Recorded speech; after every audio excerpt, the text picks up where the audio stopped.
અને ગીતાબેને ખૂબ જ સરસ આ એક ગીત મને સજેસ્ટ કર્યું કે આપણે આ ગીત મને ગમ્યું અને પ્રિયાબેનને ગમ્યું. એમણે પાછા નવા શબ્દો લખ્યા એટલે ગીતના શબ્દો સારા હતા, એમણે સારા લખ્યા એટલે વધારે લેખી ગયું. એટલે મને વધારે ગમ્યું કેમ કે એમના લિરિક્સો વધારે સારા છે. નવા જે લિરિક્સ લખ્યા છે અને જ્યારે ઈ કળા પડે તો એ બસીરત વારસામાં તબદીલ થાય છે. એટલે આ ખૂબ જ આનંદ થાય છે કે વારસો હું જેની રાહ જોઈ હતો એ છેલ્લે ત્રીજા પડાવે આવીને મને ફળ્યો છે. રહી વાત આવી રૂડી અજવાળી રાત, આ ગીત મેં હું જ્યારે 7-8 વર્ષનો હતો ત્યારે પદ્મશ્રી દિવાળીબેન ભીર સામે સાંભળ્યું હતું. એ પછી નવરંગી ચૂંદડી કરીને એક પિક્ચર આવ્યું હતું એ વખત, ત્યારે આશા ભોસલેજી અને પ્રફુલ્લ દવેએ ગાયું હતું. આ ગીત સાંભળીને લોકો પ્રેમમાં પડે છે, પણ ગીત સાંભળીને ગીતના પ્રેમમાં પડે એ લોક સંગીતની તાકાત છે. એટલે આ ગીત વિશે હું બહુ વધારે નહીં બોલીશ. આ જ્યારે આવશે એક ભાવ હતો મારે આ ગીત વિશે, એ મેં પ્રસ્તુત કર્યું છે. અને આપ સૌને ખૂબ ખૂબ આભાર કે આપ સૌએ અત્યાર સુધી વારસાને સાચવી રાખ્યો છે. એટલે હું પાછી તમને વિનંતી કરીશ કે આવા વારસા ઘણા છે, પણ એ વારસાને તમારા જેવા લોકો જોઈએ છે, જેને સાંભળે અને જેને સપોર્ટ કરે. એટલું જ કહીશ. એટલું આમ ટફ એક્ઝામ પેપર કરી દીધું કે હવે એમાંથી મારે સિલેક્ટ કરવાનું કે કયું ગીત કરવાનું. તો એટલે મને ખાસો એવો સમય લાગ્યો. આઈ થિંક અમે મળ્યા એના 3-4 મહિના પછી મેં એમને પાછો ફરી ફોન કર્યો અને મેં કહ્યું કે કીર્તિભાઈ, આઈ થિંક મારી પાસે મારું ગીત છે અને આપણે આ ગીત કરીએ અને એના માટે નવા શબ્દો, નવી ધૂન, કંઈક નવું. જે મારો સતત પ્રયાસ રહે છે કે હું ફોક આપણું લઈને એમાં કંઈક નવું મારા તરફથી એડ કરું. મને એવું ભજન આપો, એવી રચના આપો, ત્યારે મને મારા હરીને ક્યાં જોવા જાઉં એ સતત યાદ આવ્યું. અને પહેલું જ ભજન મેં જ્યારે એ સંભળાયું ત્યારે એને એટલું ગમી ગયું કે બીજું ભજન સાંભળવા એ માંગતા જ નહોતા. મારા હરીને, એ મારા હરીને મેં મારી કારકિર્દીની શરૂઆત મારા પિતાજી સાથે કરી ત્યારે એ ભજન ગાયેલું 45 વર્ષ પહેલા. અને એ પાછું જ્યારે પ્રિયાએ મને વાત કરી કે આ ભજન તમારી સાથે શ્રેયા ઘોષાલ ગાઈ રહ્યા છે, ત્યારે મારો આનંદનો પાર ન રહ્યો. કારણ કે પેલો પિતાજી સાથે અને હવે શ્રેયા ઘોષાલ સાથે ત્યારે બહુ ખૂબ આનંદ થયો મને. અને એનાથી આનંદની વાત એ છે કે મારે ત્રણ પેઢી વારસો સિઝનમાં, વારસો શ્રેણીમાં કામ કરેલી છે. એ બધું મારા માટે આનંદની વાત છે. એ મારો પૌત્ર છે આદિત્ય, એ પણ શંકરમાં સાથે ગાયેલો છે. સંગીતા તો છે જ. એટલે મારા માટે ખૂબ જ આ આનંદનો વાત હતી. અને પ્રિયાને ખૂબ ખૂબ આશીર્વાદ મારા કે આવા વર્ષો સુધી તમે કાર્ય કરતા રહ્યો, વારસો જાળવતા રહ્યો, એવા શુભ આશીષ. गुजराती में कुछ करते हैं क्योंकि मेरे गायक काम है ना, सो मेरी भूख होती है कि I will sing something Gujarati. This was the perfect project. What she is doing, like a revival project, I would say it's a revival of artists, of music, and new compositions and new artists with a very fresh sound given to our traditional Gujarati work. So इसलिए इतना लोग पसंद कर रहे हैं. And she's got the old generation, the new generation, all very proud to Gujaratis.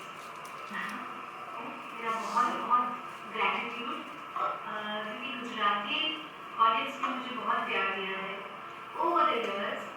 Even तो मैंने बहुत कम गाने गाए हैं गुजराती में, मुझे फिर भी आप लोग का इतना प्यार मिला है. सो उसके लिए पहले तो तहे दिल से शुक्रिया अदा करना चाहती हूँ. बट ऑल्सो वारसों का हिस्सा होना मेरे लिए बहुत स्पेशल है। तो वारसों के भी जो फैंस हैं, आई एम श्योर कि हमारे लिए एक बड़ा नया मोमेंट तैयार हो रहा है, बहुत यूनिक और बहुत हाईलाइट मोमेंट आ रहा है। जब हम ये गाना सुनिएगा आपको समझ में आएगा क्यों मैं कह रही हूँ। बहुत दिल से बनाया हुआ एक प्योर डिवाइन सॉन्ग है जो आप सब गा सकते हैं, चाहे वो आप डिवोशनल तरीके से गाएं या किसी के लिए गाएं या अपने आप में सुने। This is a song for everyone and I hope the journey of Varso continues. This is Varso 3 power by KVM and अब 3 में हिस्सा बनी पहली बार। Hopefully Priya will make me a part of it more of. Listen to Varso's beautiful songs and give my song also a lot of love. હતું કે ભાવનાબેનને મેં જ્યારે સાંભળ્યા મારા હરીને, હું એક નાનું એક વોઇસ નોટ રેકોર્ડ કરીને મારી સાથે લઈ ગઈ હતી એમને મળવા પછી, અને એ સાંભળીને પહેલાં તો મને એમ થયું કે જેમ કે હું બધા ગીતોમાં કોલેબરેટ કરતી હોઉં છું આર્ટિસ્ટની સાથે, તો મેં થયું કે આમની સાથે હું કેવી રીતે કોલેબરેટ કરું, મતલબ મારું કોઈ સ્તર જ નથી કે હું આવા અવાજની સાથે હું ગાઈ શકું. ત્યારે મનમાં એવો વિચાર આવ્યો કે મને એમના લેવલને મેચ કરવા માટે શ્રેયા ઘોષાલ વિચાર આવ્યો, અને મેં શ્રેયાને, અમે જ્યારે પણ મળીએ ત્યારે કોઈ ફિલ્મના કામ માટે જ્યારે પણ મળીએ ત્યારે શ્રેયાજી ऑलवेज મને કહે कि मैं तुम्हारा वारसो देखती हूँ, मुझे बहुत पसंद आता है, मैं सारे गाने सुनती हूँ, એમને વિછુડોથી લઈને રંગ મોરલાથી લઈને બધા જ ગીતો ખબર છે, વારસો સિઝનને ફોલો કરે છે, અને એમણે મને કહ્યું કે અભી તુમ કભી મુझसे भी तो ગવાઓ ગુજરાતી ગાના. તો મારા માટે પરફેક્ટ એક ઓપોર્ચ્યુનિટી હતી કે અને પરફેક્ટ આર્ટિસ્ટની સાથે કોલેબરેટ અમે કર્યું. સો યસ, ડિવાઇન એક્સપિરિયન્સ જેને કહી શકાય. क्या बात है भावनाजी ने जो એક એવો પ્રયાસ કર્યો છે કે મને ઘણા બધા ઇન્સ્ટાગ્રામ પર ડીએમ્સ અને ઈમેલ્સ પણ આવતા હોય છે. આપણા ગુજરાતમાં ખૂબ જ નવું ટેલેન્ટ ઊભું થઈ રહ્યું છે. એ પછી મ્યુઝિક પ્રોડ્યુસર્સ હોય, લિરિક રાઇટર્સ હોય, સિંગર્સ તો ઘણા બધા છે જ ઓફકોર્સ, પણ ટેકનિકલી જે મ્યુઝિક પ્રોડ્યુસ કરવાનું હોય કે અરેન્જ કરવાનું હોય. આપણી સાથે જય બેઠો છે અહીંયા, જય મવાની. વારસો સીઝન 1, સીઝન 2, સીઝન 3 ઘણા બધા ગીતો વારસોના, અને આ આખી સીઝન એમણે અરેન્જ કરી છે, પ્રોડ્યુસ કરી છે, મ્યુઝિક પ્રોડ્યુસ કર્યું છે. સો જય માટે એકવાર જોરદાર તાળીઓ. અને તો મારો એવો એક થોટ હતો કે નવું ગીત, ઓરિજિનલ ગીત પણ આપણે વારસોમાં ઇન્કોર્પોરેટ કરવું જોઈએ, જેનાથી ઘણું બધું નવું ટેલેન્ટ જે લોકોને અમારી સાથે કામ કરવું હોય છે એ અમારી સાથે જોડાઈ શકે. અમે નવા મિક્સિંગ એન્જિનિયર્સ છે કે ટેકનિશિયન્સ છે, એ લોકો સાથે આ ગીતમાં સાથે કોલેબરેટ કર્યું છે. તો ખૂબ જ It is not only supporting, but એ અમારી રિસ્પોન્સિબિલિટી છે. એઝ અ કોર્પોરેટ એ આપણી રિસ્પોન્સિબિલિટી છે. અને ભાઈ ઘણા શબ્દો, એટલો પ્રભાવી શબ્દકોશ મારો નથી, પણ ભાઈ જે બોલતા હતા એમાંથી 3 શબ્દ મને મળ્યા અને મને લાગે છે કે બેન એ જ કરી રહ્યા છે. That is connecting all the stars and the superstars. ગુજરાતીના આપણા જેટલા હું મ્યુઝિક માટે મ્યુઝિક ઇઝ બેઝિકલી ફીલ કે સાંભળવાવાળાને અમે જે સિંગર ગાઈ રહ્યા છે કે જે પણ મ્યુઝિક છે કનેક્ટ થવું જોઈએ, રાઈટ? તો એની માટે શું ગાઈ રહ્યા છે, શબ્દોનો શું મતલબ છે એ સમજવું જરૂરી. તો મારું પણ શબ્દકોશ છે કીધું એ તો સ્ટ્રોંગ નથી, તો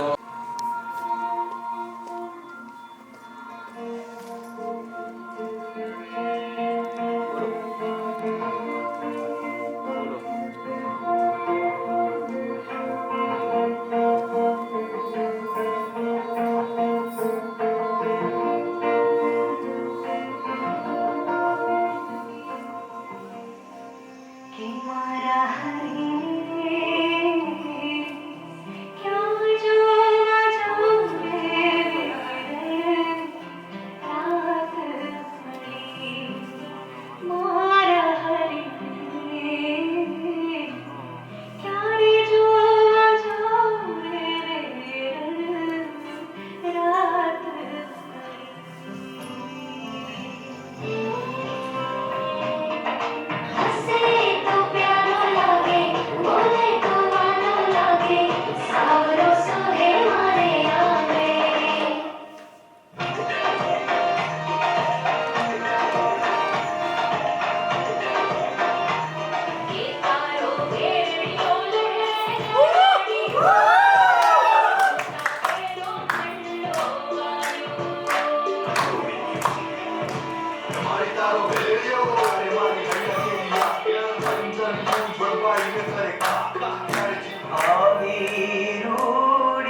એ રીતે આવ્યો જેમ કે જે અમારું ગીત છે ગણપતિનું, અને શંકર મહાદેવન જેવો અવાજ ગણપતિ ગીત ગાય એટલે સ્વયં શંકર ગણપતિ બેસાડે વારસો માટે એવો વિચાર હતો, અને એ સાક્ષાત્કાર થયો. અને આવતીકાલે એ ગીત રિલીઝ થવા જઈ રહ્યું છે, પ્રથમ પહેલા સમરીએ ગણેશ ધુંદાળા. તો આપ સૌને વિનંતી, પ્લીઝ એને જોજો અને ખૂબ પ્રેમ આપજો. મેડમ, વારસોમાં શું કન્ટેન્ટ રહેશે આપણા ગુજરાતી વારસોનું, અને કેવી રીતે તમે એનું પ્રેઝન્ટેશન કરશો ઇન ફ્યુચર અને પ્રેઝન્ટ? બહુ લાવલી જે રીતે આપણે સિઝન 1 અને સિઝન 2 જે રીતે આપણે ગુજરાતી ફોક મ્યુઝિકને ની સાથે નવા શબ્દો, નવા કોમ્પોઝિશનની સાથે આપણે જોડીને કંઈક નવું પ્રસ્તુત કરતા હોઈએ છીએ, એ જ રીતે સિઝન 3માં પણ ફોક મ્યુઝિકની સાથે નવા કોમ્પોઝિશન અને નવું મ્યુઝિક અને ઓરિજિનલ સોંગ્સને પણ આપણે પ્રમોટ કરી રહ્યા છે. સો યસ.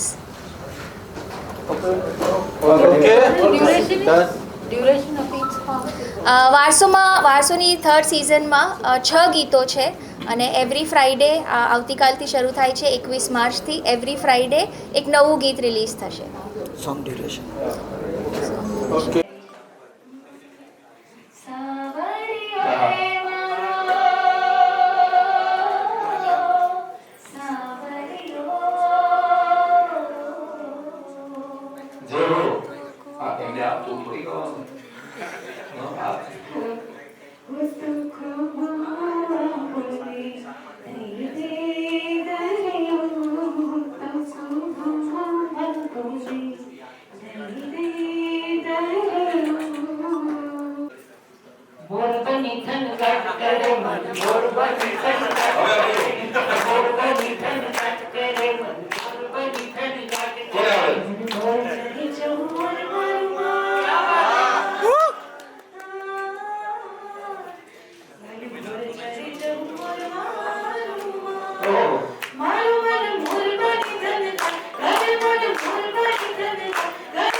તારી આંખનો યફીણી, તારા બોલનો બંધાણી, તારી આંખનો યફીણી, તારા બોલનો બંધાણી.